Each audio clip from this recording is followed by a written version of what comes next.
general knowledge of these systems of the body is good to have as a massage therapist. It is good to have. But if you are never going to take the MBLEX, which none of you need to take to get your Arizona state license, this material will not change your life. The muscular anatomy is much more important. Bones and muscles are much more important because you are going to rub and touch bones and muscles all day long and manipulate bones and muscles all day long and worry about the kinesiology and how somebody moves all day long. You're not going to perform open heart surgery, right? So, it's important just because you're in kind of a medical field to have at least a base understanding of certain concepts. But I do not want you to stress out about these. We do not give you a test at the end of the year on all these because we do not think it is the most important part.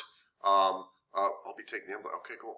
It's not the most important part of the material for what we're trying to accomplish with our limited time together. That's the concept. But you sure wouldn't want to not know a basic definition of the integumentary system. Like, what is it? Oh, one other thing too.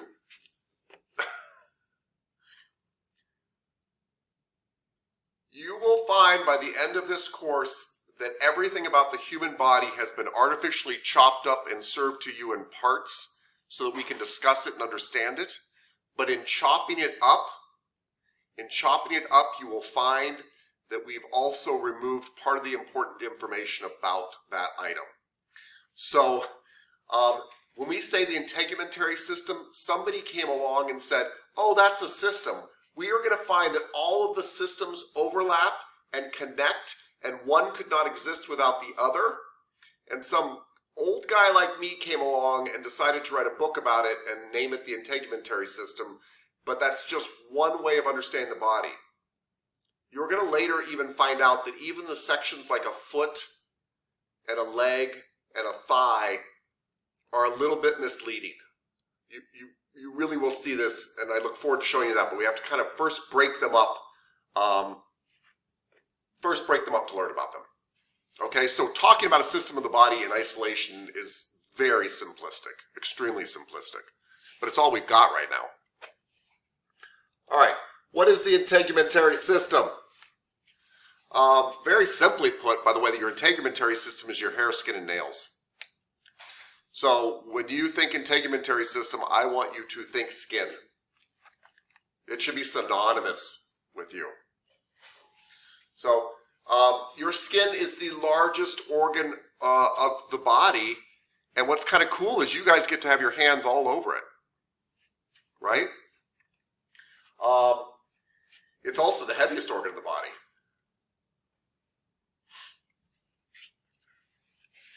It's also, by the way, from a massage therapist point of view, a very useful indicator of what somebody's general health is. Please, if you have dry skin, do not worry. That does not mean your general health is bad or oily skin. I'm not talking about that. I'm not talking about what an esthetician would say. I'm saying, like when a client walks in, a lot of people ask me, like, is it okay to do such and such on a 78-year-old man?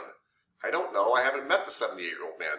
I've had clients that were in their 80s that I could do pretty darn aggressive massage to, and I've had clients that are in their 30s that I think are going to die tomorrow.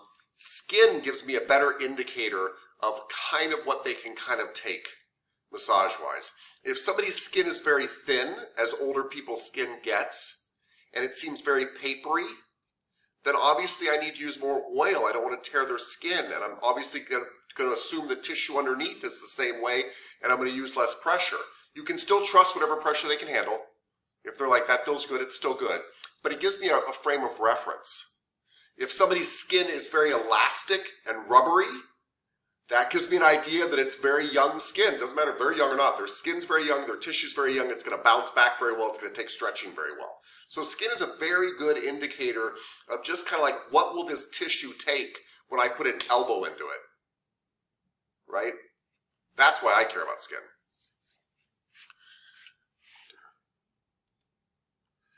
So, skin, hair, nails, and what they call the associated glands. That's your integumentary system. Skin glands are the associated glands. And all I mean by associated glands is glands found in your skin, like your sweat glands, like your oil glands, Those are glands that are found in your skin, and they would be lumped in with the integumentary system. Cool?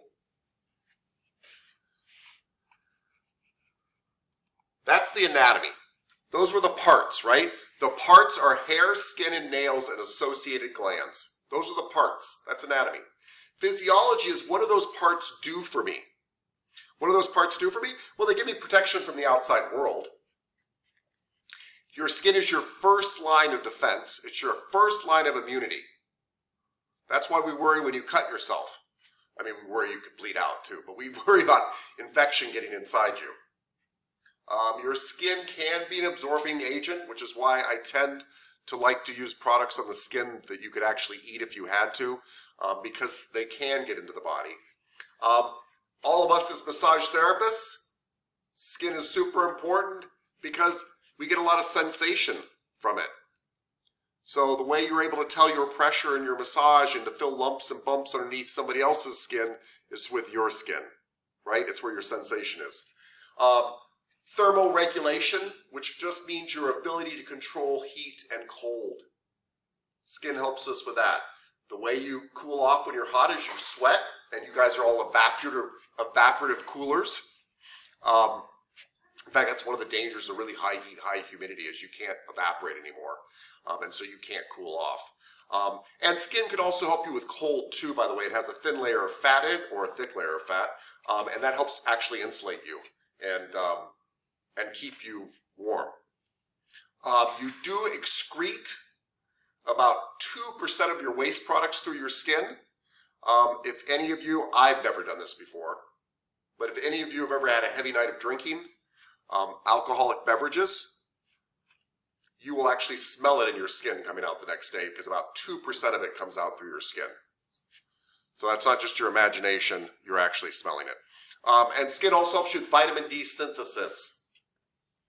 So, which is when you are in the sun, there's a reaction with your skin that actually helps produce vitamin D. And vitamin D is linked to all sorts of stuff like healthy calcium absorption and even some mood stuff. So it does a lot of important stuff. Yes, Ms. Hendrickson, please. Do people with albinism have do they not produce vitamin D then because they can't be exposed to the sunlight? Well, if they're not exposed to the sunlight, they don't produce vitamin D, but the problem is they produce boatloads of vitamin D really, really fast. Genetically speaking, people that were originally, where their genetics were originally near warm, hot spots, like near the equator and stuff like that, have dark skin because they get plenty of sunshine, and they need protection from the sun. And they actually don't produce vitamin D as quickly because they've got that protection there, but they also don't burn. Right. People that are in cold regions where they don't get around a lot of sun are nice and pasty white like me. I produce vitamin D really quick when I walk outside, but also 15 minutes later I'm burned to a crisp because I don't have protection from the sun. So my body removed that protection from the sun to make sure I got my vitamin D when I was out there hiking around the snow. But I also don't have protection from the sun if I'm in some tropical place and I'm outside and things like that. Yeah, so an albino would produce vitamin D excellently. Their problem is they just burn immediately. Yeah, it's very dangerous for them. But yeah, getting enough vitamin D though is not an issue for them. They're probably just walking from their car to the house. They're good. Yeah. Okay. You have, I don't like that they did it that way, but anyway, you've got 3 regions of skin. I wanted to see if I had all 3 regions. No? Okay. Well, before you look at this slide really quick, there are 3 layers of skin. 3 layers of skin. Epidermis, dermis. We talked about this a little bit. Remember when we did overview in the class on stuff like that? Epidermis, dermis, and then the bottom layer, which was hypodermis. So epidermis is the dermis on top. Dermis is the dermis in the middle. Hypodermis means under the dermis. So your 3 main layers. Your 3 main layers are epidermis, dermis, hypodermis. Remember there were 2 other names for hypodermis? One, yes, Miss Rader, please.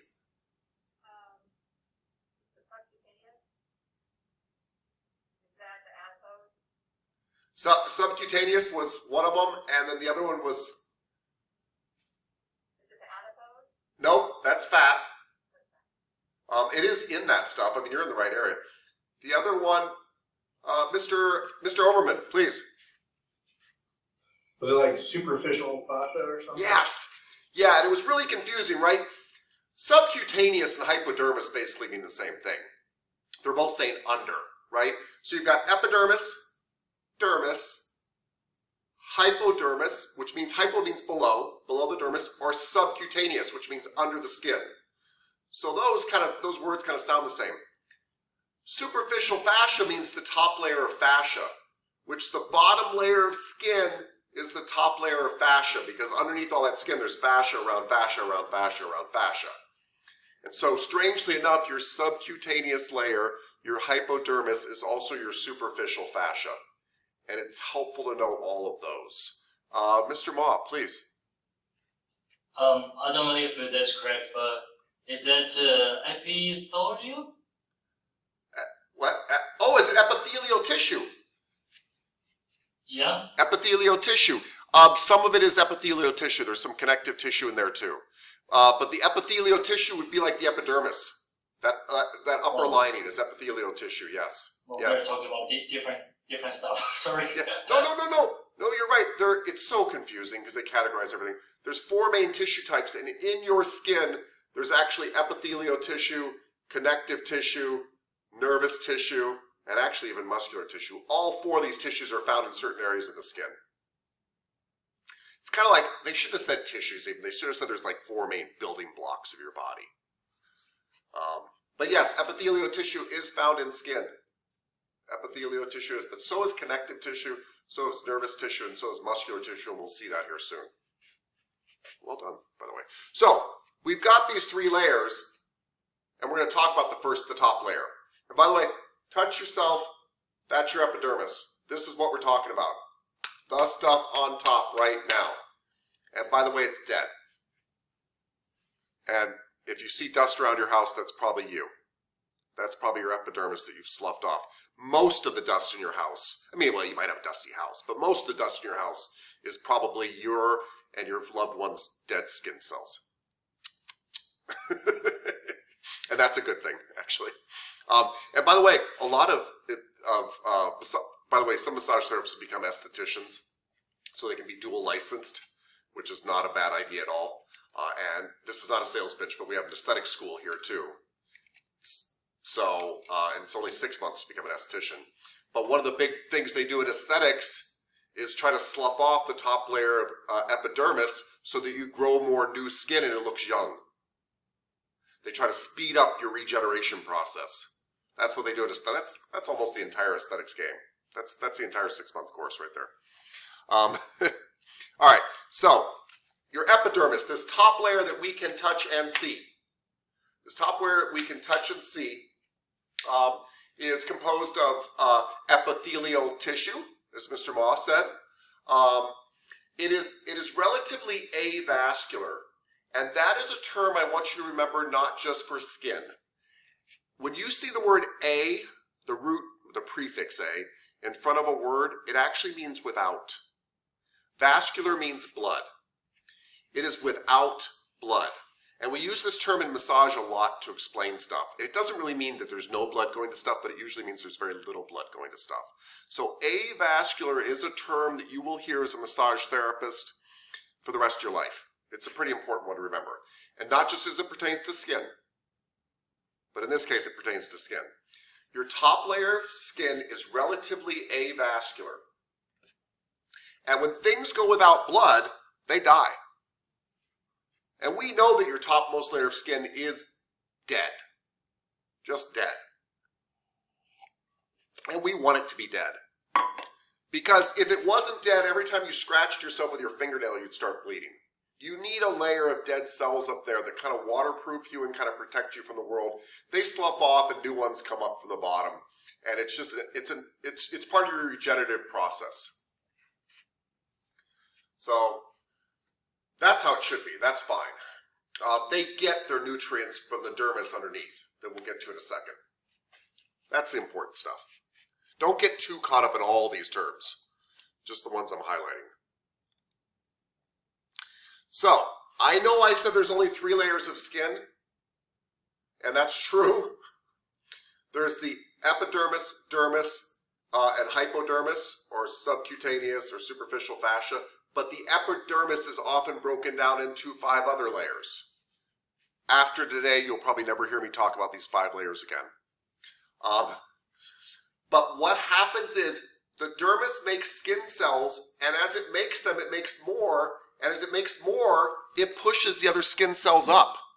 So it makes this purple skin cell, there is no such thing, just making a point here, makes this purple skin cell, well, it makes another one from the bottom, and that pushes the purple one up. And it makes another one from the bottom, and that pushes that one up, and eventually, this is the epidermis up here, and it eventually sloughs off in your house and dies. So new skin cells are getting made from the bottom, and they get pushed up to the surface of your skin. So the top layer is called the stratum corneum, and it's dead. Underneath that layer is something called the stratum lucidium, and it is only actually found in your feet and hands. It's there actually to give you a little extra thickness and protection in your feet and hands. I do not think you need to memorize this, by the way, but you will have it obviously on a test tonight or tomorrow night. Underneath that is a granular layer called the stratum granulosum. Underneath that is called the stratum spinosum, or the spiny layer. And under that, it's called the stratum basal layer. And we really don't need to get into the breakdown of every single one of these layers. But as cells move up, they move up through these layers. There are some things you should know. Dark pigment in skin that protects you from the sun is called melanin. Those of you with really dark skin have much more melanin than me. I have much less than you. That is where darkness and lightness comes from. Well, darkness comes from melanin. I have less of it. Yes, that's right, Mr. Brown. You got much more than me. You should share, by the way, because I could use some.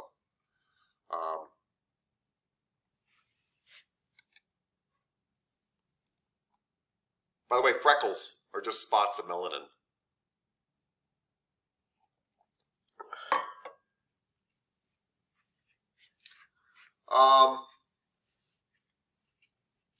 You also have something called keratinocytes. These are skin cells. They're very strong skin cells. They make up most of the epidermis. They're called keratinocytes. And what's important about them is they waterproof you. They actually, keratinocytes mix with the oils that are secreted from the glands in your skin, and they make a water barrier. They're part of what makes you waterproof so stuff doesn't get into you. And that's keratinocytes. They're also pretty strong cells. And so they also kind of protect you and create a barrier. And by the way, just so you know, when you're putting lotion on your skin, basically you are lotioning up your keratinocytes, which is like putting oil on a brown paper bag. It makes it soft, but you're really just lotioning up dead skin. So everybody's like, oh, it makes my skin so soft and everything like that. It does, that's absolutely fine, but you're just lotioning up dead skin. So one of the best things to do for your skin is actually good nutrition and getting massage, because you increase blood flow to the skin and actually makes it healthier. Yes, Miss Carrillo, please. What about like your palms, the other side of your hand? I know it's all skin, but this is like a different texture of skin, right? Does it not affect that too? Is it still like dead skin? Yeah, it's still dead skin. Yeah. Yeah, and you want it to be. And by the way, I'm not like saying lotion's stupid or whatever. I'm just saying I really do think in the future we will see all skincare coming from the inside out. Because it's probably more true. It really is. There are some things you can put on your skin, though, that get to the deeper layers and probably do provide vitamins and nutrients to your skin. But a lot of lotion is really just hydrating dead skin so it feels softer temporarily. Yeah. There's also, by the way, yes, Miss Creo, please. Sorry. No, Is that why exfoliating your skin feels really good and it makes the skin feel softer usually? Because one time my roommate, they were just using their exfoliator scrub and stuff, and I touched their arm once. I'm like, wow, it feels really soft. Yeah. So yes, now exfoliating actually probably works better. Exfoliating sloughs off the top layer of dead skin, or at least some of it, and your body's very intelligent. And so it says, oh my gosh, it starts growing more skin cells more rapidly to try to replace that. And so in a way, you are making younger skin on top. You're accelerating that process. And if any of you work in a spa, and some of you will, there are a lot of exfoliating body treatments done in spas. Lots of salt scrubs and sugar scrubs. And that's the number one thing you hear from clients is they're like, oh my gosh, my skin's so soft. That's why they're doing the treatment. And then we lotion up that kind of alive, fresh skin underneath. There's still a layer of dead skin there. But the fact is we've kind of increased that process. Absolutely. And people love it. You're right. I'd say half of all spa treatments are exfoliating treatments of some kind. Yeah. Yeah. Miss Avalos, did you change your mind? I was going to talk about the salt scrubs. Are we going to learn that in massage therapy here? No. And let me explain why, though, really quickly. We won't learn salt scrubs or sugar scrubs here, and there's a very good reason for it. And other schools you would, by the way. So we don't do it for two reasons. One is we only have so much time together. And so we think it's more important that we produce very, very good massage therapists. And every time I take a day away from that, it's a day taken away from learning massage, right? But the second thing is I was a manager of 50 massage therapists at the Princess for about 10 years, all the estheticians, all the cosmetologists. And I can tell you, it's not just me, by the way, I can tell you every single spa out there, if you go and say, oh, I got extra spa treatment training at our school, they'll be like, we don't care. Because they're going to train you in the Princess way, the Marriott way, the Red Door way. They don't care if you've been doing massage. If I walked into a spa and said I managed the spa at the Princess, and they would say, we don't care, we're training you how to do our body treatments our way. Because they have a signature way of doing them. So it's a fun thing to do, don't get me wrong. You guys are missing out on a fun activity, I'm sorry about that. But there's no training necessary. It doesn't help you get into a spa. People don't care. They want to train you in their style of doing this thing in their set way. They'd actually prefer you don't have habits to break. So, and they all have a signature way that they do their salt scrub or their sugar scrub or whatever. So anyway, that's why we don't do it. We're very narrow and deep in our training here. Other schools are very broad and shallow. And I feel like I know they do, produce people that are mildly good at a lot of stuff, and we produce people that are very, very good at massage. And if you're very, very good at massage, I can teach you to do a salt scrub in 30 minutes. That's easy. That part's easy. That's why. Mr. Singletary, you had your hand up too, then you took it down. Did you change your mind? Okay. I did too, sir. Never mind. Awesome. That's just keratinocytes. Anything with cyte on the end means cell. You will be hearing this for the next 9 months. Blah, blah, blah, cyte. It means cell. This is a keratinocyte. Not a big deal. Ms. Hendrickson, please. I was just wondering if, I forgot the term now, I think it was cyanosis? It's like Yeah. red. Yeah, cyanosis, blue skin, right? Yeah, my dad has that really bad. Like, it's like, you could see all the veins, like, on his face. Is that like what that is? That's like, not, that sounds more like rosacea or something like that. Oh yeah, I was gonna ask for rosacea, because it's like blue and purple, but it's like Got it. splotchy, and then you can see like all the veins. Yeah. But it's the same thing. Yeah. That can be caused by several different things, and it's not necessarily even a bad thing. Some people just have, well, for one thing, by the way, the lighter your skin is, the easier it is to see your veins, right? Right. The color coming through.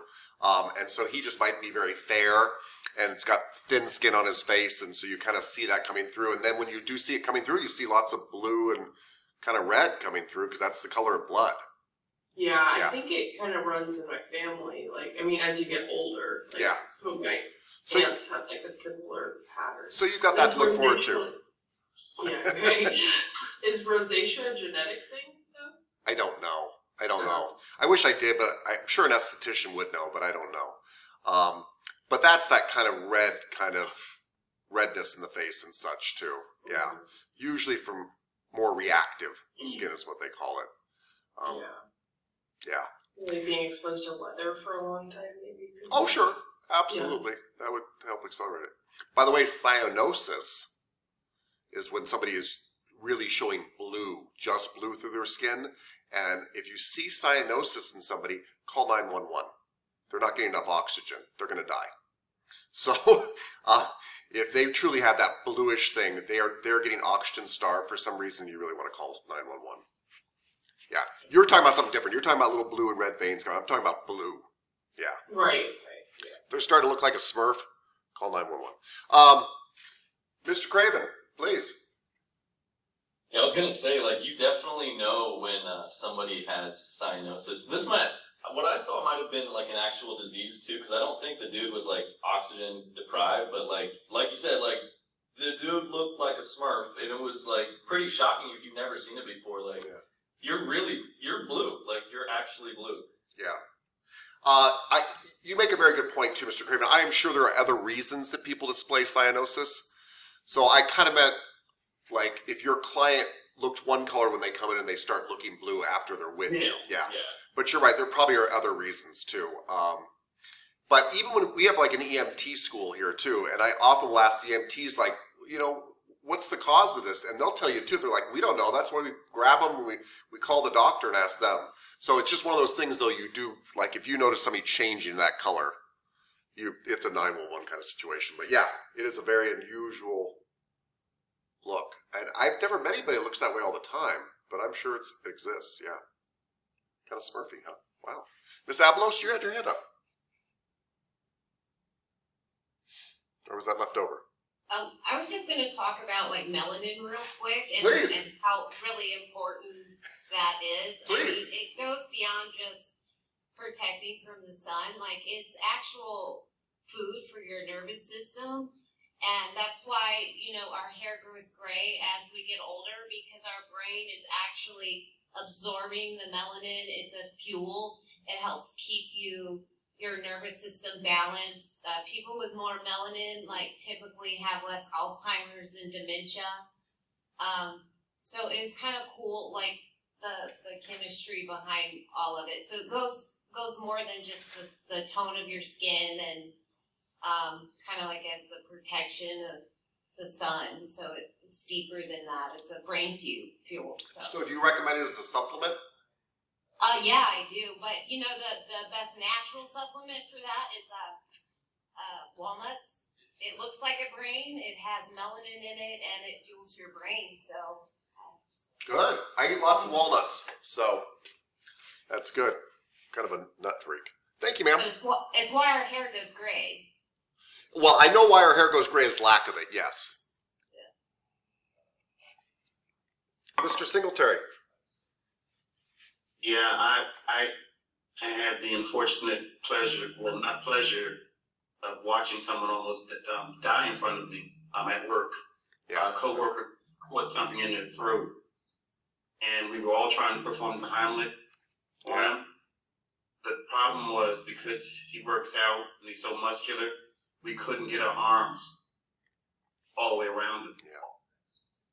Get whatever was lodged in his throat out, and he was literally turning blue in front of us, and we just panicked at that point. Like, this man is dying in front of us.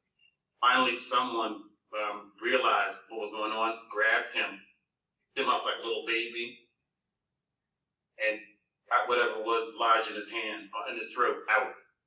And then he finally came to. But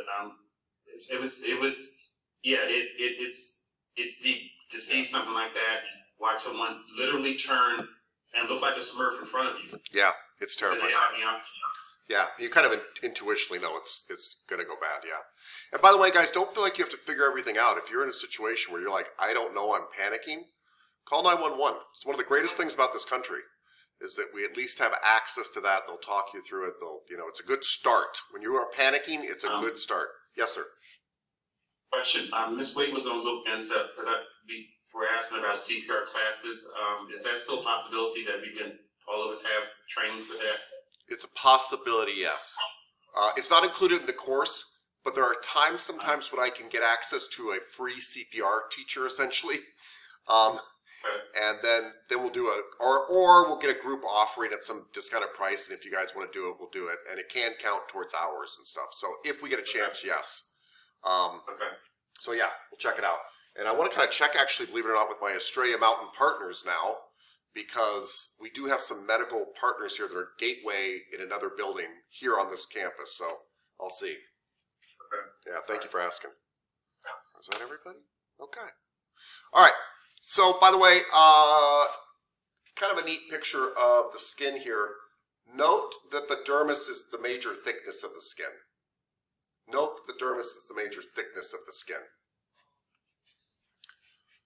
We are going to actually talk about these other glands here, the sweat glands and sebaceous glands, which are your oil glands, and hair follicles. By the way, all your hair follicles have a muscle attached to them. Yes, Ms. Dimitrik, please. You're looking at a slide? Oh, yeah. Kind of help if I presented that, huh? Thank you, and sorry.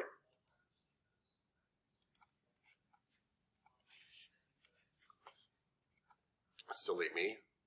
Okay. There we go. That's better. Now you can see what I see. It's a side of the 3 layers of skin. So we've got the epidermis, which is your top layer of skin.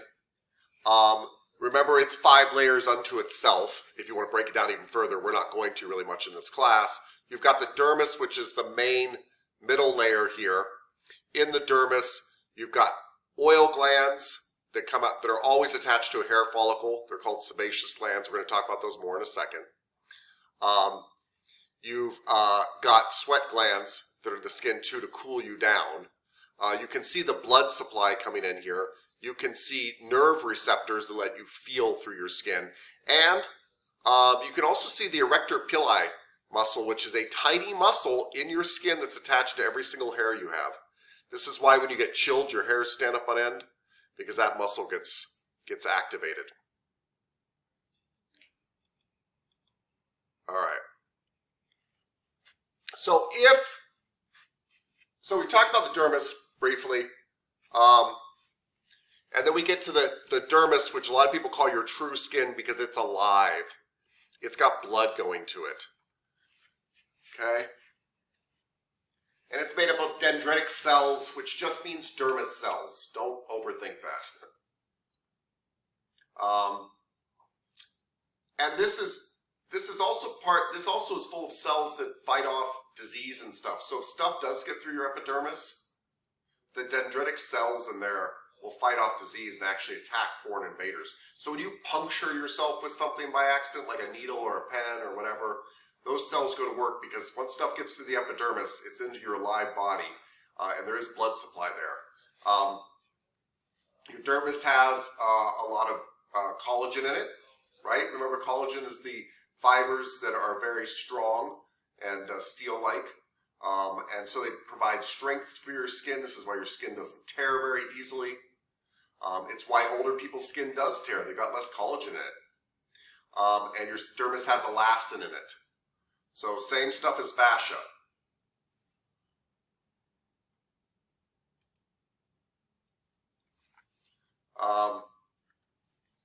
So the dermis, by the way, doesn't continually slough off stuff. It makes cells that it pushes up on top, and those cells become the epidermis. If it gets overstretched and actually torn, it will build up. It'll build up scars, and scars tend to be dermis with lots of extra collagen in them, which makes them really, really strong but kind of hard, not very elastic. And you'll see that with stretch marks and all sorts of stuff. That's really just extra collagen fibers trying to prevent your skin from tearing. So if we go below the dermis, we get to the subcutaneous layer. Please do not forget that the subcutaneous layer is also called the hypodermis. Same thing as subcutaneous layer, hypodermis, or superficial fascia. By the way, this is not part of integumentary system, but underneath the superficial fascia is something called deep fascia. There's more fascia under that, there's more fascia under that, and all that kind of stuff.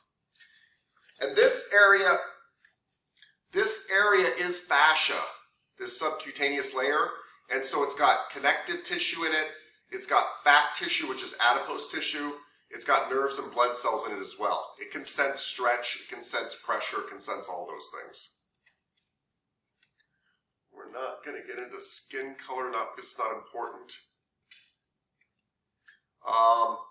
We're actually not going to get into all these types of things, but vitiligo is something you might see on clients. It's a partial or total loss of pigmentation, and it usually shows up in kind of splotches. It is not contagious. It is not something for you to worry about. You can work on somebody with vitiligo. It might look unusual, but that's it. That's all it is. It looks unusual. And you'll see it. They'll literally have dark skin and they'll have patches where they don't have pigmentation.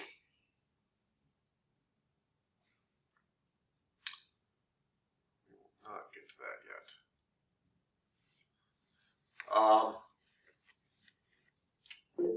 Yes, Mr. Bose, please.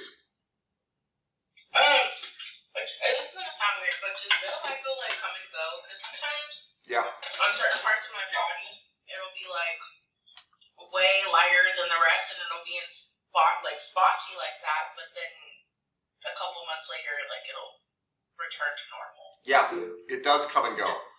It does come and go. I used to, 20 years ago, I used to walk with this lady. She just happened to be at the gym the same time I was. And we would walk around the track together. And she was black. And she was telling me about it, the exact condition. She's like, I used to have vitiligo. And she goes, I turned as white as you did. And then it went away. And I never forget the conversation because I turned to her and I said, I know, I've got the same thing. And she laughed so hard, I thought she was going to fall down. But yes, it can come and go. And in and of itself, it's not dangerous. There are things that can cause it that can be dangerous, but in and of itself, it's not dangerous at all. Yes. Ms. Hendrickson? It just reminded, I was just thinking of, there's this other skin thing, which can cause, either red or white, like patches, so it can look lighter or darker or reddish. Tinea bursa, which is like a skin fungus, but it doesn't itch or anything, but like I get it sometimes and it's like either red or white, and so I was wondering if like maybe that can get mixed up sometimes, or if it's like patches of white, Sure. like lighter skin, but Sure. usually it's red though. I feel like vitiligo is very noticeable. It really looks like somebody forgot to paint that spot in. Yeah. It looks just like an absence of color in that area. Yeah. But I hear what you're saying, yeah. There's all sorts of skin coloration stuff. Sorry, Ms. Creo, please. Because it'll probably never come up again. Another skin discoloration is like darken around the knuckles or knees or armpits, and sometimes that's like related to insulin resistance. And it's like around the back as well. So you could get an idea that your client could have some insulin resistance or even maybe diabetes. But yeah, it'll never come up again. I just thought it was interesting. So. No, it's super interesting. By the way, if your client's diabetic, sometimes bruising and stuff like that becomes more common. So that's not a crazy thing to mention in massage class. Thank you. I don't know why your book mentions keratin, but it is a pigment in your skin. It's a yellowish pigment in your skin. And you really can eat a whole bunch of carrots and make yourself more yellow, because it's a pigment in carrots too, and it actually gets into your skin. I underlined it because I think they asked you a question about it. Ms. Hendrickson, please. Isn't that pretty common with babies? And why is that? Where sometimes babies get jaundice, like in the first week of their life, like it happens a lot. Jaundice is yellow. Keratin is orange. Well, oh yeah, but I thought it was related to. John, it could be. Only because it's not getting rid of a certain bilirubin or something. I know jaundice in adults is usually related to liver issues. Mm-hmm. And so like when people get like hepatitis, for example, things like that affects their liver, and you'll see kind of you'll see a very yellowing. I've seen it before. Yeah. But I have no idea about the babies.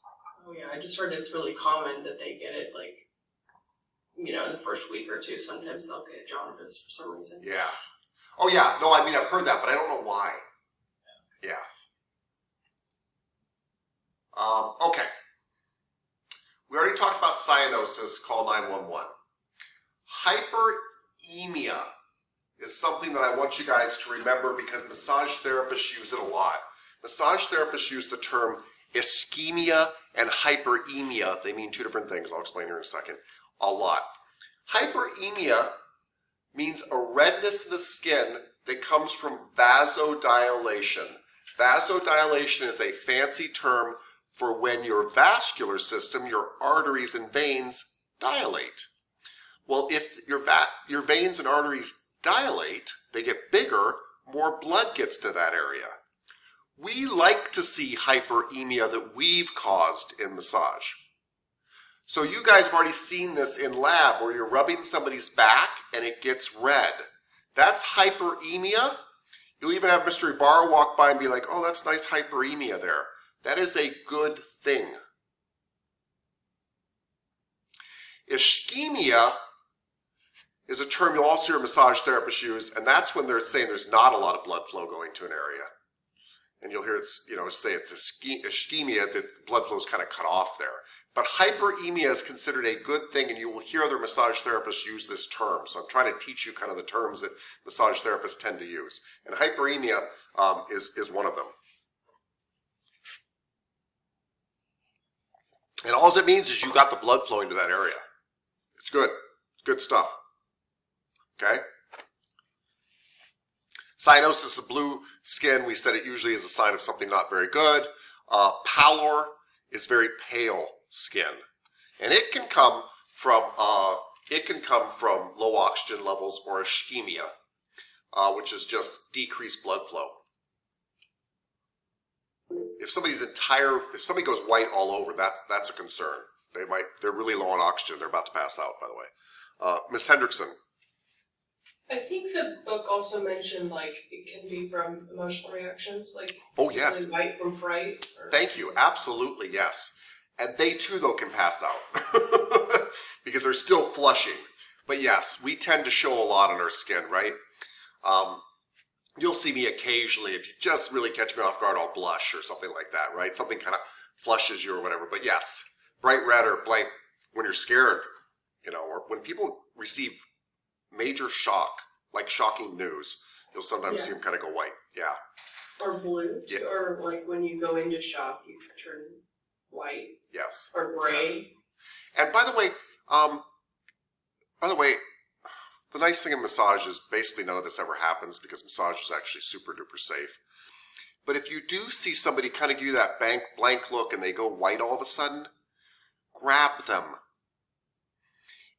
I can't tell you, several times in my life I've been someplace where somebody is like wondering if somebody's going to pass out and they don't think just to grab them. You don't have to catch them entirely. You can be very tiny, and just grab their hair. I know that sounds crazy. I just want to keep your head from hitting the floor full force. That will save their life. If you pass out in front of me, I got to warn you, all of you, I'm going to be swiping your hair as you go by. And you're going to go, whoa, and we're going to let your head down slow, and you're going to be fine. I've actually watched people be like, are they passing out? I'm like, yes, they're passing out. That was great. That was the time for you to not say, are they passing out? Just reach out and grab them. Just grab them. And if they're going by you, grab anything. And this is the time to grab anything. If they're going by you, grab anything. They'll thank you later. I don't care. I don't care if you catch their nose on the way by. Just grab it, slow them down. Everything's fine. The good news, by the way, is the one time you have to be worried about clients passing out is when they're getting up from your massage table. Because they have low blood pressure on the massage table, and if they get up really fast, that's the time. And that's kind of when I watch them. So they walk out, and they're like, oh, that was a great, It's rare, but I'm kind of like ready for that. Like, oh, okay, all right. So don't be afraid to reach out and grab them. Miss DeBose, please.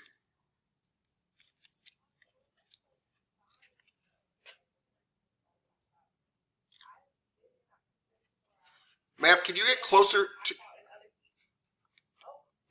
your mic? Oh, now I can hear you. My headphones were being rude. Anyway, what are like some signs of that? Because people have noticed when I was gonna pass out before, but I didn't know it like signs I was showing of that for them to know. Yeah. They knew. So skin color is a good one when people go whiter than whatever their color is, right? The other thing I look for though too is a lot of people when they get lightheaded get this blank look in their face. Now some people just look like this all the time, but so when somebody kind of goes like that, I'm like, I'm already thinking like you could be doing this for no reason. If you just kind of go blank on me like that, I'm already thinking like I'm not going to reach out and grab you, but I'm ready.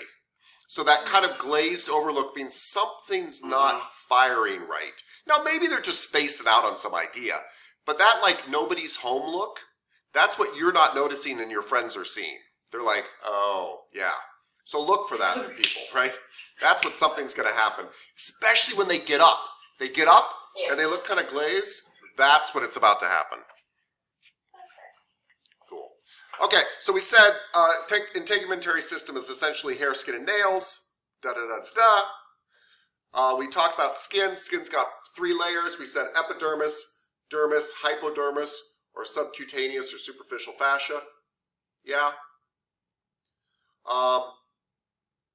You've got hair too as part of your integumentary system because it grows out of the skin. That's why they lump it in there. And these are keratinized, as Ms.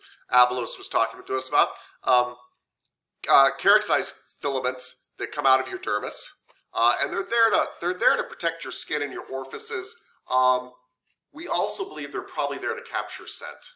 So hair in your armpits and things like that are probably there to capture scent because at one point in our evolution or whatever, they help to actually hold smell there that people could recognize, mates could recognize you by, which is very, very interesting. They do lots of studies on this stuff, by the way. And one of the reasons they believe scent is so important to mating, by the way, as a side note, is not just attracting a mate, but attracting a mate with different genetics than you. So they've done some very interesting tests. And if they get a whole bunch of guys on a treadmill, and some of those guys are, I'm going to use you, Miss Hendrickson, sorry. Some of these guys are related, some of these guys are your brothers, and some of these guys are strangers, and you don't know, and we let you smell their t-shirts later. Your brother's sweat smells disgusting to you. And the strangers, if they've got very different genetics to you, you'll be like, oh, it's kind of musky, kind of good. It's a way for you to identify that you are actually having somebody with different enough genetics from you in your tribe to mate with, because it's actually very good to mix genetics. So anyway, that has nothing to do with massage. I don't know why I went off of that side thing. But anyway, Miss Hendrickson, what? That's funny. I was just going to bring that up because I actually saw that like specific type of study where, well, it was like men like after they'd showered and they like just wore this shirt to bed, and then like had women like smell them. They didn't know who it was or anything, but they were like they liked the smell most of them, and they were like most genetically like different from them. So I thought that was really interesting. And in the book also it mentioned that breasts have like release a pheromone that creates the sucking response in infants. It's just cool because we kind of like think of ourselves as like separate from animals, but we still have all of these pheromones and everything that we don't like think about, like just like how women's menstrual cycles will like sync up to each other if we spend enough time together. I don't know why I think that's kind of cute, actually. That's cool. We're all in it together. Yeah, actually, humans are animals. Yeah. I mean, we just are.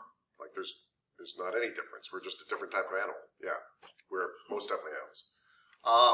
Okay. The Erector Pili is a little muscle that's attached to every single hair on your body, and it makes it stand up when it gets stimulated. They're actually not completely sure why this happens. They think it might help your skin dimple and kind of tighten up to kind of conserve heat, but they're really not sure. And we know that all sorts of stuff sets it off. They even think it might be something kind of left over from something you used to use, but it's just a side note.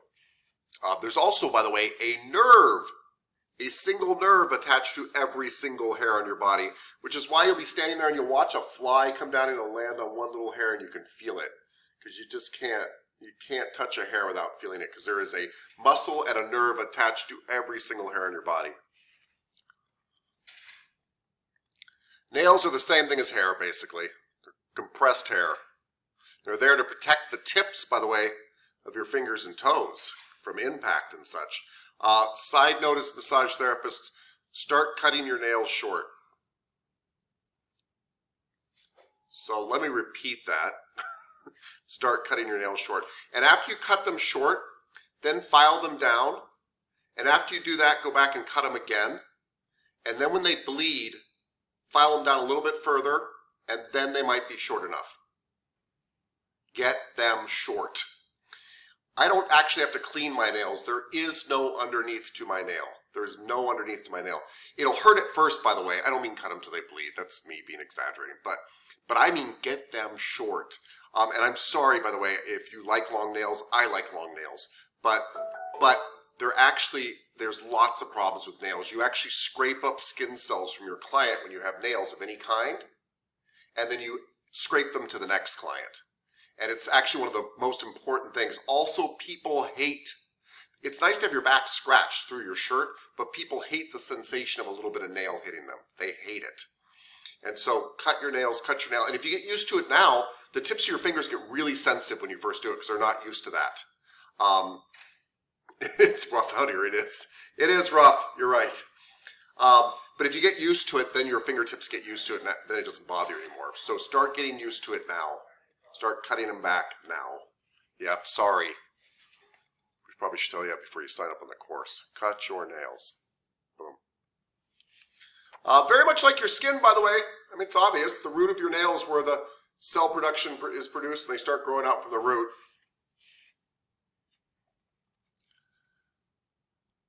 And I just said this. Why do massage therapists keep their nails very, very short? Yeah, it's for the safety and comfort of their client.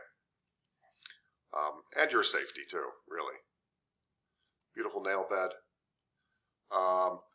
So skin glands, super important. So there are essentially two main types of skin glands on your body. One is sebaceous, and the sebaceous glands are associated with the hairs on your body. So what I mean by that is they actually feed into the hair follicle, and the oil goes up the hair follicle. So those are sebaceous oil glands. This is going to shock you to find this out, but sebaceous oil glands secrete sebum. Sebaceous oil glands create sebum. And that is your body's natural oil. Sometimes you'll even hear people say, hey, you should use this massage oil because it's got blah, blah, blah on it, which most closely mimics the sebum that your body produces, like your own body's natural body oil. And this is a natural lubricating antibacterial agent that your body produces. And when you massage somebody, you tend to stimulate sebaceous oil production, by the way, sebum production. So you can actually massage somebody dry for a while, and gross or not, after a while sometimes you'll feel like they've got lotion on them. That's their body oil coming out. That's a good thing, actually. So that's sebaceous oil. Then you've got sudoriferous. These are sweat glands. And there are two types, eccrine and apocrine. Eccrine are the watery, salty stuff that you see. You taste it. It tastes like kind of salt water. It's meant to cool you off. It's meant to evaporate and cool you off. Apocrine tend to be produced around your genitalia, in your armpits. It's smelly. It's oily. And that's apocrine. Sweat. Boom. But they're all in the skin. Yes, Miss Correa, please. For the apocrine, the smelly sweat, is it because these are in parts that rub against each other, so it's a way to lubricate it, and it just gives off a smell. Yeah, I mean, that's actually a really good theory. I don't know about the rubbing against each other and stuff like that, but these parts, but the smell is supposed to have to do with mating and things like that. That's where you are. These are around your genitalia area and your armpits and things like that. And yes, it could be helping with some friction in those areas, and your arms rubbing or whatever. But the smell it's supposed to be giving off is unique to you and kind of a pheromone kind of thing. Okay. Yep, and the oiliness, if I had to guess, the oiliness is really to help make it stick to the hair, and so that it stays on you. Right? It's only in the modern era that we've tried to not be smelly. Right? But it used to be the way we identified our mates and other people and stuff.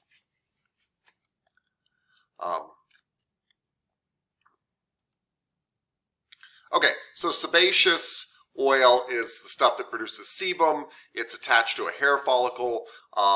It lubricates your hair and skin and all that kind of stuff. Yes, Ms. Dimitrik, please. So is a pore, like the pores on your face, different than these other openings where there's a hair follicle? Yeah, the pores on your face can be, you're right, usually sebaceous glands are associated with hairs. I don't know. I'm trying to think now. I don't know. I would expect those to be sebaceous glands, but the problem is I've always been taught that sebaceous glands are always associated with a hair follicle, so the question is we don't have hair all over our whole face. My forehead doesn't have any hair on it, and it gets oily, so I must have oil glands up there. So I'm assuming that there are sebaceous glands that are not associated with hair follicles on your face. Yeah, and Miss Ablos says I'm right, which means I'm right. Thank you, because I honestly didn't know. Sorry. Miss Hendrickson, please. Well, didn't you say it was a different kind of?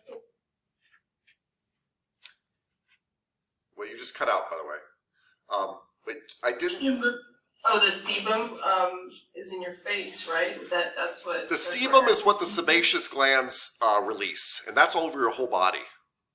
But I'm assuming it's sebum on your face too, and I'm assuming it's coming from sebaceous oil glands too, and that I'm actually incorrect when I say every last sebaceous gland is associated with a hair follicle. I think on your general body that's true, but not your face. Yeah. And by the way, you don't have sebaceous glands on your palms of your feet, palms of your hands, and the bottoms of your feet. For very obvious reasons, by the way, because I would be dropping stuff and it would be slipping. Your palms of your hands and your feet get very sweaty, but they don't get oily. They don't have oil on them. All right. Eccrine are your sweat glands, right? The sweat glands that cool you off. Apocrine are the other ones that are associated with your genitalia area, your axillary region. All that fun stuff that starts functioning during puberty.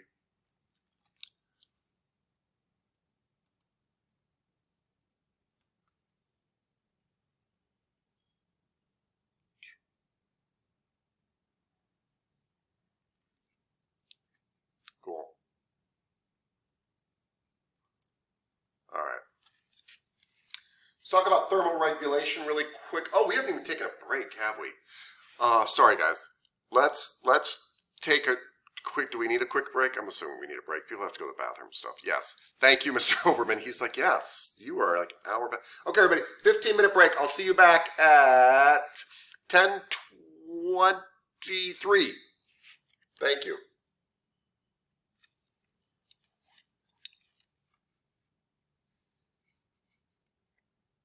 I'm 5 minutes late. I'm sorry, everybody. I honestly thought it was 28 after that I told you, but I think I told you 23 after. My bad. I have to stay after class now today. Okay, let's finish this up. So thermoregulation. I apologize, by the way. Thermoregulation and massage table. Sorry, the side chat. Really, I'm not good at multitasking, but I love it. Thermoregulation just means your body's ability to regulate its temperature. Thermo, temperature. But hypothermia, don't forget these terms too. Hypo always means above. Hypo always means below. Hyper always means above. Like a hyper person is above, right? Hypo always means below. We use them a lot, these terms. A hypodermic needle is a needle that goes below the dermis. Hypodermic needle. Anyway, hyperthermia is when somebody's excessively hot. Hypothermia is actually when somebody is excessively cold and usually can't warm themselves up. You normally see these kind of things in athletic kind of events. I don't ever see them really on the massage table at all, but they're just good terms to know. I was trying to think of an instance where I do, but I don't think I ever do. By the way, the problem with hypothermia when your temperature drops really low is it's usually because somebody's run out of energy to keep themselves warm, like in an athletic event and they're outside. And that can be very dangerous. Remember, my arms and legs can get super 20 to 30 degrees colder or hotter than normal and you'll be okay. Your arms and legs will probably even be okay. Your core temperature has to stay in a very narrow range. It fluctuates more than about 5 degrees and there's problems, really big problems. All right. Moving right along. So we are going to talk about receptors, but I think this might lead us to something else. Bear with me 1 second. You've got all these skin receptors, and I want you to realize this for when we get to the nervous system too. Essentially, nerves are wires. They really are. They're wires from your brain down your arm, down to whatever area they're going to sense. And at the end of these wires is a sensor. And you have different types of sensors, and we will get into those. There's some that are in the skin, and we're going to study them tomorrow. In a way, you're going to study them tomorrow. But anyway, at the end of these wires is a sensor, and a single nerve wire has a single sensor on the end of it. And these sensors are only usually good for sensing one type of thing. So one sensor might sense pain, another one might sense pressure, another one might sense stretch, another one might sense something else, vibration. And then they send those signals back to the brain, and your brain kind of interprets all that, like a lot of pressure, some pain, and it kind of figures out what's going on.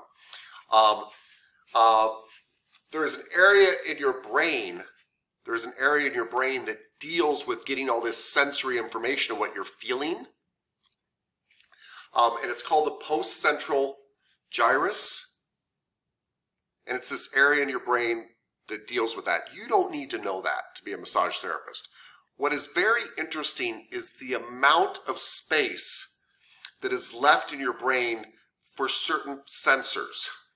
So, of this space in your brain that receives all the sensory information from your body, 80% of that space is dedicated to basically your hands and your face, lips, and tongue.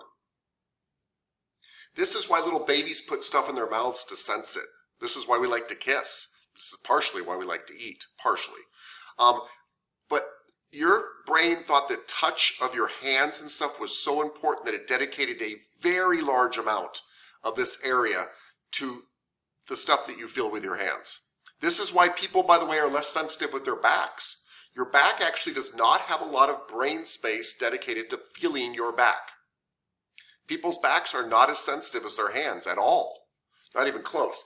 And this diagram is trying to show you the amount of space dedicated towards these areas. And I'm only just trying to make a point about how sensitive your hands are compared to other areas. Yes, Ms. Hendrickson, please. Yeah, just something I learned about pain, because if someone we all use our hands, but someone that uses their hands for their livelihood, like a violinist, they'll feel more pain in their fingertips than someone who doesn't use their hands in that way. So a pinprick would hurt more on them than someone else. I believe that their wiring is better to those areas, yes. Yeah. And by the way, that's already true of everybody with their hands compared to other parts of their body. Your hands and lips, this is why oral pain is so bad if you hurt your tooth or whatever. There's just lot more connections in your hands in this area here than any other place in your body. But you're right, you can build increased sensitivity. In fact, guess what you guys are doing in lab? You are building increased sensitivity in your hands. You know, a lot of people are like, what am I learning in lab today? And I'm like, you're not. You're training in lab today. We need you to rub and touch and squeeze and pull and poke and prod over and over again because you're actually building up better nerve connections to your hands and greater sensitivity. Massage therapists truly can feel things under the skin that other people don't feel. Period. Done. That's what they do. Yes. Okay. Skip all this. Trust me, we're going to come back to it. Hold on. Ha! So, before you freak out about the slide in front of you, because some of you will freak out about the slide in front of you, I get tired of listening to myself talk. And I think we've already found out that that some of you know more about this stuff than I do anyway. No, actually that's true in some sense. But for tomorrow, you will each have a very small assignment of something to present to the class. Now, for those of you that are introverts right now, you are freaking out. For those of you that are overachievers, you're thinking like, how long should this 45-minute presentation be? And can I have PowerPoints and fireworks? And can I bring in a guest speaker too?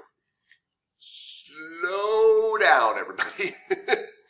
I am talking about 2 minutes. Now, the next question comes up for my overachievers. Am I going to get penalized for going over 2 minutes? No, I'm not timing you. This isn't like that anymore. And if you go under 2 minutes, but you were totally informative, that is fine. I'm just trying to give you a ballpark figure. What we want you to do is tomorrow, Miss Abelos, for example, will tell us about acne. And what we want to do is walk away from listening about acne with a really basic understanding that if somebody said, do you know what acne is? And we could go, well, it's da da da da da da da da da da da da. Is it safe to massage? Well, duh. Those are the two things I want to know. Like, is it safe to massage it? Or do I, what usually, by the way, is it a local contraindication? Local means do I just not touch the acne? Or is it a general contraindication? Don't touch the whole body when somebody has acne. I hope that's not it, because we're all being out of a job. Or is it just no concern at all? And just what is acne? Just like the basics. So that's like really a 2-minute discussion, right? That's all we want. And I'll just call Miss Abelos tomorrow, and she will do that. You do get a grade for this. It's 10 points, so it's not a big thing. So don't freak out. Nobody is going to pass or fail based on what happens tomorrow. And I will go through everybody's assignment, but and you've got time to kind of prepare it, and it's not a big deal. And we will do this probably about 7 times during the course, so just to kind of warn you. And please, I really do empathize with my introverts. You're not going to believe this one. I'm actually an introvert, so I know how terrifying it is. And I used to actually work with ex-convicts that went to jail for murder. And we used to do a public speaking course with them. And these are guys that honestly, if you pulled a knife or a gun on them, would just be unfazed, not scared of anything. And when we would ask them to public speak, they would pee themselves. I mean, I saw them shake sometimes. Shake. Guys that made me shake. Watch them shake. Because public speaking is actually terrifying. But you are in a very safe space here. I know that some of you are having to translate your home language into English and do a presentation. I do not expect it to be a TED Talk and the most amazing speech I have ever heard. It is okay, but you will have to talk to clients. You will have to talk to clients, and you will have to explain things to them. And actually being brief is actually better than being long-winded. You will have to put stuff into small little 2-minute stuff. I think Miss Abelos is amazing. I'm not expecting, however, for her little talk on acne to change my life. It might, but I'm not expecting that. I don't mean from you, Miss Abelos. I meant these presentations I'm not expecting to change my life. That's the point I'm trying to make. They might, but so please don't feel that kind of pressure, right? I'm just asking, explain to me what acne is. Can I massage it or not? Miss Carrillo, I want to know what athlete's foot is. Can I massage that person or not? Can I massage the place that have athlete's foot or not? You know, what is it, right? Some real basic stuff. Miss Clayton is going to be very kind as to inform us about boils. Mr. Craven is going to tell us about bruises. Again, what they are, and are they a local contraindication, a general contraindication? There's also something called a relative contraindication, or no concern whatsoever. Forget it, they're just silly. Miss Deng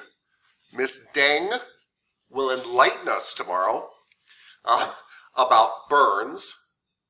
Are burns a local contraindication, a general contraindication? By the way, some of these things might be just 10 to 20 sentences, please. You can have a PowerPoint presentation. You do not need one.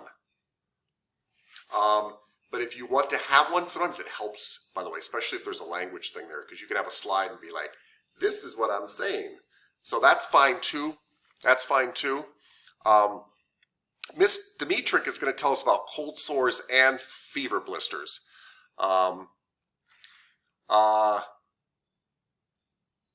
Miss DeBose is going to tell us about decubitus ulcers. Miss Everson is going to tell us about eczema. Yeah? Yeah.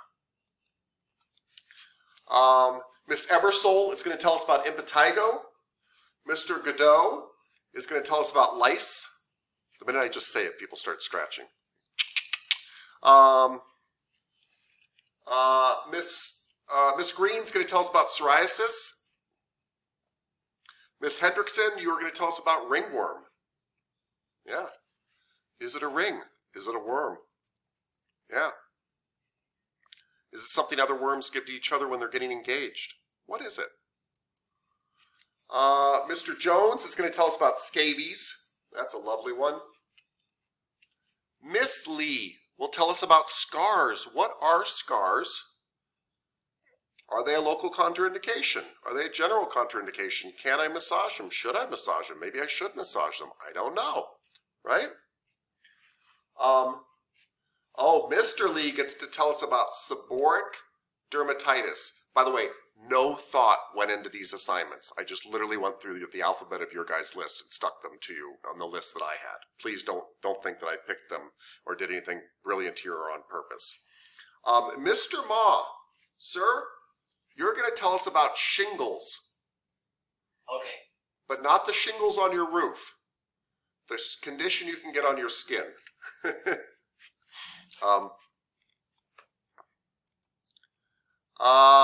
Mr. Manzanares is going to tell us about stretch marks. Miss Osuna will tell us about warts. Good old warts, yeah. And we're not done yet. I know some of you further down the alphabet are saying, what about me? I want to be included. Of course you do. Mr. Overman will review, I ran out of skin conditions in this chapter. So Mr. Overman, though, he will do an overview of the bones and joints and movements of the shoulder-girdle complex. Dude, I really mean like, what are the bones and what are the joints and what movements can they make? Literally, you're reviewing for us to help us hear the material again, really. Miss Pugh is going to tell us about the Latissimus dorsi. Oh, I'm sorry, she's only going to, there's a mistake on this slide. She will only tell us about the Latissimus dorsi and Teres major. Miss Pugh, you will only do the Latissimus dorsi and Teres major. They go together. You'll explain the O's, I's, and A's, which means the origins, the insertions, and the actions. Right? Where do they start, end, and what do they do? Miss Rader will do the deltoids and the trapezius. Miss Rader will give us a riveting explanation, a thunderous presentation, an electrifying example of what the deltoids and the trapezius do. And by the way, I obviously am making a joke about all this. It's okay if your presentation's boring too, everybody. It doesn't matter. We've already heard some of this material. It's review. No pressure is right, Miss Rader. Miss Rader, you won't even have to prepare tonight because you usually get here about, 4:45 in the morning? And you can start preparing then. So, yeah. I'm convinced she sleeps upstairs somewhere. Maybe she sneaks in the massage room because we do have beds in there. Yes. Miss Hendrickson, please. Are we doing this during lab or during lecture? Oh, sorry. During lecture online right now. Like tomorrow, but right now. It's your class time with me. Yes. And actually, I think that's less nerve-wracking. Right, you're not in person. There is a little bit of seclusion behind a camera, right? And at the end of your presentation, you can always shut your camera off and be like, oh my gosh, and go throw up, right? You know, it's okay. And I make jokes, but I really do understand. Like, for some people, this is really bad, and I don't mean to do this to you, but again, we're going to talk to our clients. It's really important. And this class is super cool, where I think people feel okay being not good here. Like, that's what we're doing together. We're working on this together. Ms. Dimitrik, please. When you have a client come in, do you like list off all of these skin issues and say, "You got any of these?" I do not, no. And that's actually a really good question. But there are two schools of thought out there. What you're talking about is, what most Dimitrik is talking about is intake questions. And a lot of times you get a big long form and they say, do you have diabetes? Are you pregnant? You know, do you have high blood pressure? Do you have all this stuff? And I would say most therapists are very into intake forms. I tend to keep my intakes, I'm very old school, and I tend to keep my intakes very short. For one thing, I don't want to ask you medical information I'm not really going to use. And let me give you an example. Almost every massage therapist I know on their intake questions ask people if they have high blood pressure. And then I ask those massage therapists, well, what do you do with your massage when you find out they have high blood pressure? And they go, well, it just makes me extra careful about that. I'm like, why?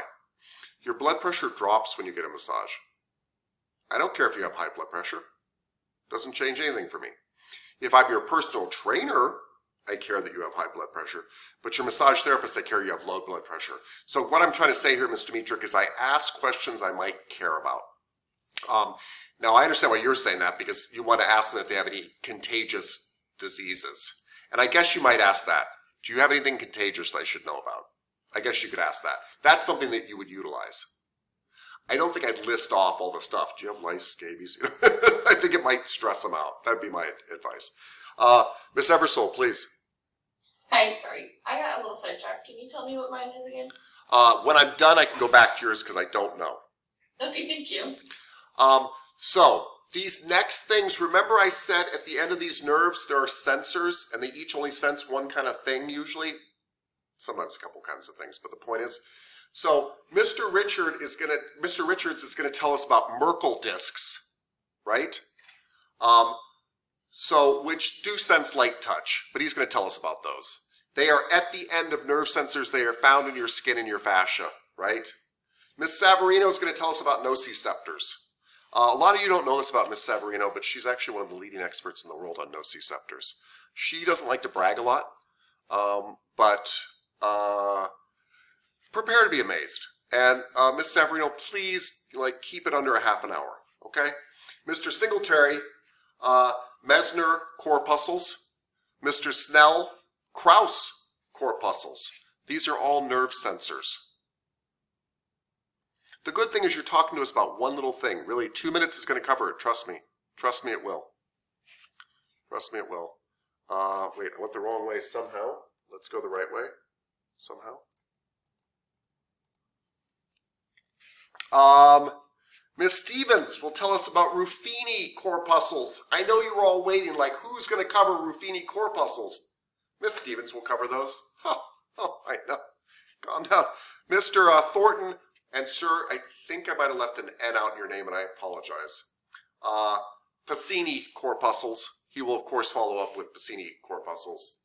And Miss Young is going to give us a summary of the integumentary system's anatomy and physiology. Now, that might sound like a huge lift, Miss Young, but please understand the anatomy is just what makes up the integumentary system, which I can only think of 4 things. And the physiology is, what does it do for you? Like, does it maybe help you with thermoregulation and other things like that? It is just 2 basic lists of things. I would suspect, Ms. Young, that you could complete your presentation in about a minute. So I don't want you to feel like you're summing up the chapter. You're just telling me the anatomy and physiology of the integumentary system. Just what is included in the integumentary system and what does it do for you? Why do I have one? Mr. Thornton, please. Why does the systemic corpus say my name? Because you're going to give us a 2-minute presentation on it tomorrow. Okay. Yeah. While we're online here, like this, tomorrow. Yeah. You're just going to tell, sir, I just want to know what they are and what they do. They're nerve sensors, but I want to know what they are and what they do. And by the way, if you can find out why I should care as a massage therapist, that'd be great too. Like if you can relate it to our profession, that'd be great too. And you may or may not be able to do that with some of these things. All right. And I'm going to go back. Not to that. I'm going to go back to Miss Impetigo, Miss Eversole. Thank you. Impetigo. It's an oldie but a goodie. Did everybody else, Mr. Ma, please? Yes, I'm sorry. Can you please show me the word again? Yeah, shingles, right there. It's a viral infection, but shingles. Let me take a picture. Yeah, you can take a picture. Sure. Yeah. Thank you. Sure. One other thing that I kind of like to throw out there, I actually hope this is a fun activity. Please, I hope you've noticed, like, yes, I can be a good teacher at times, but I also make a lot of mistakes. You will do the same. That is okay. We are here to make mistakes. It is fun. It's funny to laugh at yourself. Life is humorous. You know? Yes, all that good stuff. So have fun with it. And actually, by the way, sorry to keep using you, Miss Abelos, as an example, but you're a really good example. What Miss Abelos does during her gratitude is kind of what we're looking for with this, right? Oh, well, shingles happen to be this thing. Da-da-da-da-da-da-da. You know, 2 minutes max. Cool? Miss Green, please. Can you go back to my page? I didn't get to take a picture of it. Kind of went back, sorry. Psoriasis. Psoriasis. It's your page. Yeah? All right.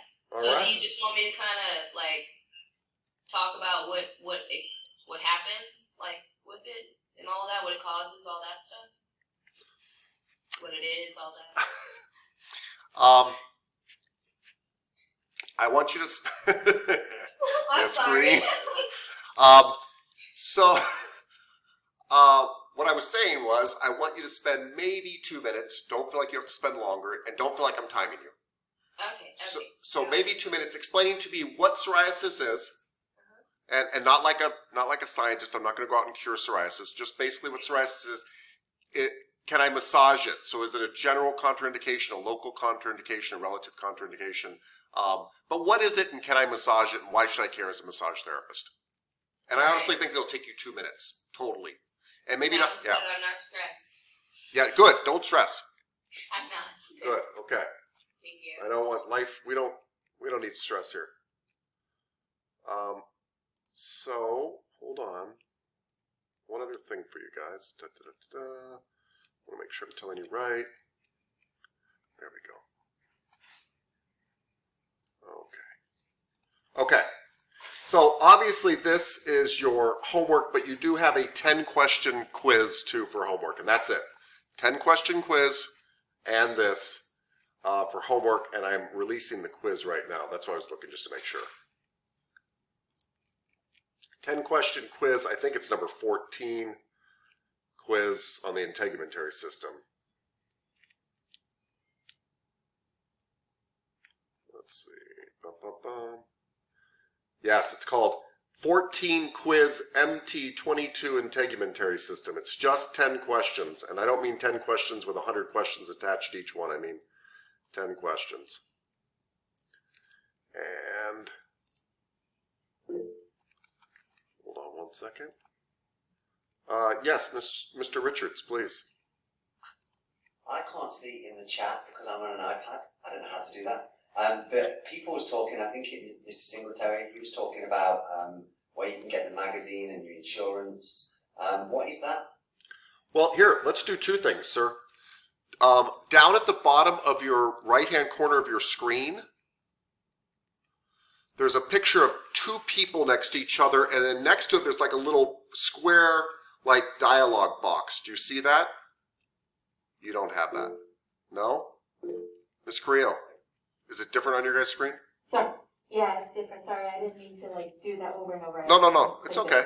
You're helping me out. I'm using my iPad right now, Mr. Richards, and beside the hand, there's like, there's 3 dots. Yeah. And then in call messages should be above. Oh, great. Do you have it? Great, thank you very much. Cool. So sorry, I wasn't trying to not answer your question, but I thought, oh, this way you can look at the chat for the next 8 months too. I thought that was the bigger issue. That doesn't mean that you can't repost that, Mr. Singletary, for him. That would be very convenient too. Awesome.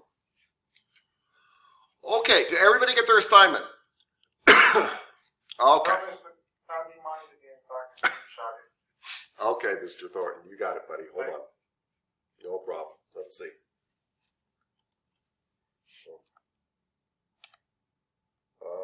Where are you?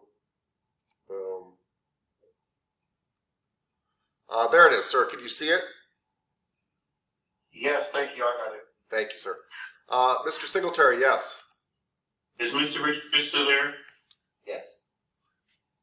Dr. in class, Ms. Avalos has a free website